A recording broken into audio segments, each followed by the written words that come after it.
മന്നം സമാധി സന്ദർശനത്തിൽ NSS BJP പോര് തുടരുന്നു. ഉപരാഷ്ട്രപതിയും സുരേഷ് ഗോപിയും NSS നേതൃത്വത്തിനെതിരെ നടത്തിയ പരാമർശങ്ങൾക്ക് പിന്നിൽ ഗൂഢരാഷ്ട്രീയ ലക്ഷ്യമെന്ന് ജനറൽ സെക്രട്ടറി സുകുമാരൻ നായർ. ഇരുവരും മറുപടി പോലും അർഹിക്കുന്നില്ല. വിഷയത്തിൽ പരസ്യ പ്രതികരണത്തിലില്ല എന്നും സുകുമാരൻ നായർ.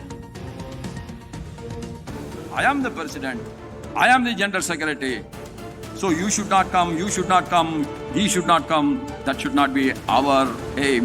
ആ കോസ്മിക് ലോ പ്രകാരം അതിന്റെ ശുദ്ധീകരണം എല്ലാം നടന്നോളും. അതിപ്പോ ഇരിക്കുന്നവർ നടത്തിയെന്ന് വരും. ആവുന്നില്ല. സുകുമാരൻ നായരെ NSS നേതൃസ്ഥാനത്ത് നിന്ന് മാറ്റാനുള്ള BJP നീക്കമായാണ് ഉപരാഷ്ട്രപതിയുടെയും സുരേഷ് ഗോപിയുടെയും ഈ പ്രതികരണങ്ങൾ വിലയിരുത്തപ്പെട്ടിരുന്നത്. ഇത് ശരിവെക്കുകയാണ് സുകുമാരൻ നായരും. ഇരുവർക്കും മറുപടി നൽകാനില്ലെന്ന് വ്യക്തമാക്കിയ സുകുമാരൻ നായർ പരാമർശങ്ങൾക്ക് പിന്നിൽ ഗൂഢരാഷ്ട്രീയ ലക്ഷ്യമുണ്ടെന്ന് സംശയിക്കുന്നതായും പറഞ്ഞുവെക്കുന്നു. അതിനാൽ തന്നെ പരസ്യ പ്രതികരണം നടത്തി ആ ചൂണ്ടയിൽ കൊത്താനില്ല. NSSന്റെ ബജറ്റ് യോഗത്തിനുള്ളിലേക്കാണ് സുരേഷ് ഗോപി കയറാൻ ശ്രമിച്ചത്. അത് NSSന്റെ ആഭ്യന്തര കാര്യമാണ്.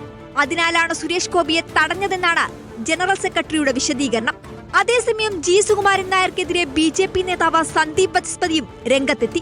സ്വാഭാവികം ഈ മന്നം NSS NDP ഗുരുതയങ്കാളി KPMS എന്നൊക്കെയുള്ളത് കേരളത്തിന്റെ പൊതു സ്വത്താണ്. മന്നം എന്നുള്ളത് എല്ലാവരുടേതുമാണ്. അതൊരു സമുദായത്തിന്റെ മാത്രമല്ല. അതാണ് സുവ്യക്തമായ അഭിപ്രായം. കഴിഞ്ഞ ഫെബ്രുവരിയിലാണ് ഉപരാഷ്ട്രപതി CP രാധാകൃഷ്ണന് മന്നം സമാധിയിൽ പുഷ്പാർച്ചന നടത്താനുള്ള അനുമതി NSS general secretary Sukumaran Nair നിഷേധിച്ചത്. മന്നം സമാധി NSS ക്ഷേത്രം പോലെ കരുതുന്ന ഇടമാണെന്നും പ്രോട്ടോകോളിന്റെ പേരിൽ നായയെ കയറ്റിയുള്ള പരിശോധന അംഗീകരിക്കാനാകാത്തതുകൊണ്ടാണ് ഉപരാഷ്ട്രപതിക്ക് അനുമതി നിഷേധിച്ചതെന്നുമായിരുന്നു സുകുമാരൻ നായരുടെ വിശദീകരണം. ഇതിനെതിരെയാണ് ഉപരാഷ്ട്രപതിയും സുരേഷ് ഗോപിയും ഇന്നലെ രംഗത്തു വന്നത്. റിപ്പോർട്ടർ, കോട്ടയം.